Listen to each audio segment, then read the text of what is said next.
Alright guys, so solo lang muna natin ngayon. Check lang tayo mga binabantayan natin ng mga equipment. So ito po talaga yung sa ginagawa natin sa sa ammonia operation sa mga planta na ganito.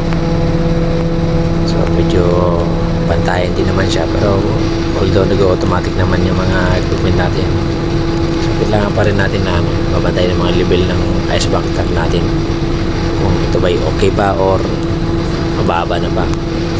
So ito lang man pinaka main dito, kasi hindi siya katulad ng cold storage talaga na maraming evaporator na titingnan ang valve station. Pero dito lang sa area, kasi ang trabaho nito lang naman to ito yung nagpapalamig sa processing plant natin sa loob. So marami din siyang mga processing na area doon.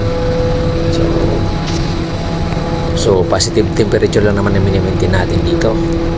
Mga maintaining natin is 3, positive 3. So yan lang naman ang pinapalamig niya.